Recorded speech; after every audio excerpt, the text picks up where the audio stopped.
The movie starts with a monologue about good and evil, day and night, as it sets the tone for the movie.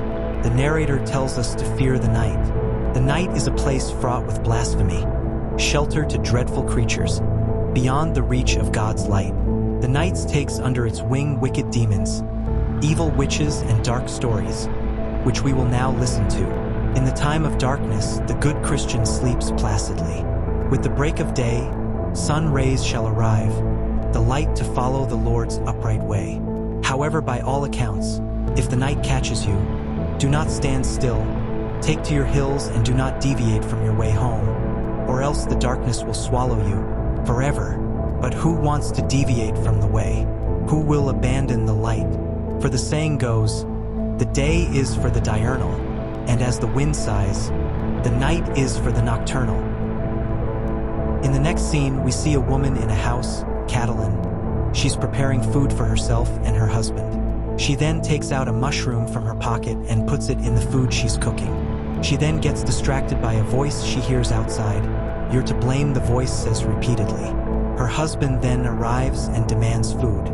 She grabs the bowls and starts dishing up for the both of them. Her husband, Pello, says he's going to Erdazabie tomorrow to talk about the apple orchard with Frere Leon's secretary. Catalyn asks if Father Matteo knows about this, but Pello says no one has seen the priest since the church incident. Pello then complains about the food. Catalyn, not eating, doesn't utter a word. Pello then tells her to taste the food if she thinks he's lying.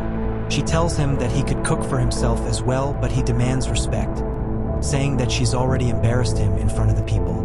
Pello, being a cripple, asks her to prepare his clothes that he'll wear when he leaves tomorrow. After he leaves the room, she proceeds to then go and throw up outside. While preparing the clothes for her husband, he walks in, demanding coitus. He reminds her that she's his wife and starts being too aggressive. After she refuses, he then apologizes, asking her to try and clean the stains he created on his shirt. He then starts feeling a pain in his stomach. Realizing he's been poisoned by Catalyn, she runs away and heads to the forest.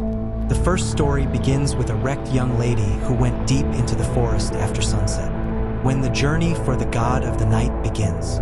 For he is the night itself, Gawico. Catalyn runs in the forest while she holds a light. As she comes to a stop, she looks behind her. She sees a dark figure that resembles her husband. As the figure moves forward, it starts fixing itself, having a normal posture and no longer crippled. It then chases after Catalyn and she starts running as well. She then hides behind a tree and blows out the candle to try and hide from the figure. The creature walks past and starts growing bigger with every step. It states that the night is for the nocturnal and she is not welcome here. Fearing for her life, she then runs as the creature walks right behind her. She falls and the creature proceeds to eat her. In the next scene, a woman helps Catalyn stand up and asks her why is she wandering in the night by herself. The woman, Remedios, accompanied by her friend, Beltra, start questioning Catalyn. A third woman, Graxiana, then stops Reem and tells Catalyn to explain as to why she's wandering alone at night. She says something started to follow her as she is going to wash her husband's shirt. Beltra then recognizes her and Graxi takes the shirt, stating she has dealt with stains like this before. The women introduce themselves and proceed to tell Catalyn that they are not doing laundry but instead are having a moment for themselves. The abbot in Erdazabie has banned all gatherings and they are being watched closely by parish priests and bailiffs. In these times, everyone is suspected to being a witch. Even drinking can get you locked up into prison. So at night, they exchange gossip stories and horror stories. Reem then proceeds to tell a story about something that happened a month ago to someone in the village. Eugenia, the poultry woman's daughter. Rumor has it a witch put a curse on the girl and invoked a demon from the past. A dark and wicked being, born from sin and envy. An evil spirit, Inguma. In all homes, they believe in Etsajon, their ancestors' spirits. They are to be praised because they look after their homes as well as their occupants' fortune. As long as their descendants don't bother them and no one with bad intent disrupts their sleep. We then see a young boy, Anton, carrying a bowl of hot water, bringing it to his sister. In the room, her mother, Eugenia, and Father Matteo pray for her as she is not feeling well. Her mother then proceeds to soak the cloth in water and place it on her head. As the father prays, Maritzu's condition gets worse as she is being strangled by a spirit. Hand marks start showing up around her neck and she struggles to breathe. The priest stops and says this could be witchcraft.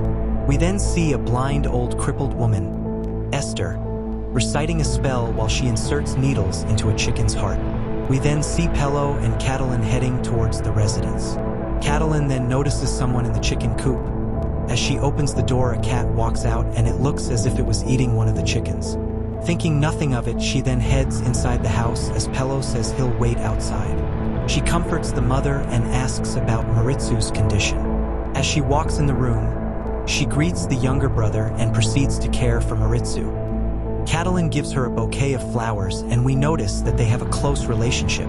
In the next scene, we notice Father Matteo and Paul being watched by Esther, who apparently is banned from approaching the village. Father Matteo then suspects she is the cause of Maritzu's condition. In the next scene, Maritzu then starts being possessed.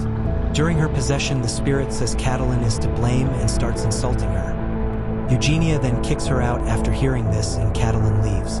Eugenia then tells Anton to go to Esther as she may know what to do. She also tells him to make sure that he is not seen by anyone when doing. The boy agrees and heads to Esther's house. While there, Esther asks the boy if there is anyone who recently passed away and the boy says it was his grandfather, Ingima. She then proceeds to ask if Maritzu did anything to cause trouble, but Anton says that his grandfather loved her dearly. Esther then gives the boy these instructions. Wrap this candle around a figurine which honors your grandfather's memory. Once lit up, cover it with a bowl. At first, keep it covered. When the right time arises, take the bowl off. Let the light shine. In that moment, you will catch the spirit of the Etzajon by surprise. Pierce a rooster's heart with pins and throw some rotten corn grains on the floor. After that, recite the following. Ingima, I do not fear you. Gorigi is with me. There are stars in the sky, grass in the meadow, sand on the shore. You'll need to keep count of all of it to turn up before me. Later on that night, the mother and boy go to Maritzu's room to perform the ritual, and to their surprise it works and they see the Etzajon. While performing the ritual, Ingima tries to ask them if they know what Maritzu has done and proceeds to kill her while they recite the spell. The mother then mourns her daughter's death, and we then see the Etzajon counting the grass in the meadow until it vanishes due to the sunlight. After Maritzu's death, the priest said she was possessed by a demon, drawn by sin and the wiles of witchcraft. In the church, we see Eugenia and Anton. The boy confesses to what they did, which caused the death of Maritzu. In the next scene, Reem says Eugenia told her herself, but Catalyn interjects, saying it's all a lie and that Maritzu did nothing wrong. She then says Esther was the cause of her death, but all the women defend Esterxi, claiming that they knew her very well, just as Catalyn knew Maritzu. Beltra then proceeds to tell the next story about Father Matteo. She claims that he is very arrogant and a hypocrite, obsessed with authority, and also hunting. He'd whistle like a tsitsu, both to his hunting dog and his parishioners, hence the nickname Matteo Tsitsu. In the next scene, we learn that Matteo has disappeared since Maritzu's death and what happened at the church. During Maritzu's funeral, we see Esther from afar, and so does Father Matteo. She disappears and we see a crow fly off. In the next scene, we see the priest confessing to something he saw during a hunt. During his confession, he whips himself as punishment for his sins and evil thoughts. Father Matteo reveals that he saw Catalyn and Maritzu dancing in the woods. While hiding behind a tree, Matteo watches closely as the two women confess their love for each other. The women then plan to run away together, and Maritzu gives Catalyn a mushroom to poison Paul and escape her marriage so they can be together. Father Matteo starts to aim his gun at them as they start to have coitus. While watching, the priest starts to indulge in his own pleasure. While doing so, a rabbit that resembles Esther's features stares at Father Matteo, and he shoots at the rabbit, which startles the girls and they run away. In the next scene, we see the priest speaking to Paul. He then goes to acknowledge Paul's application to work at the apple orchard in Abbey. Paul admits that his leg is wrecked but would make a great foreman, having worked in cider production for years. Father Matteo then says he'd like Paul and his wife, Catalyn, to go with him to Erdazabey to testify in front of the judge. admitting that Esther is a witch.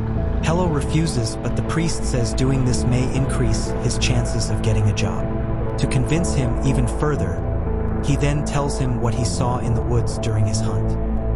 In the next scene, we see the priest at church speaking to the village people about evil doing and witchcraft. We see Catalyn bruised up, as if she was beaten by Pello.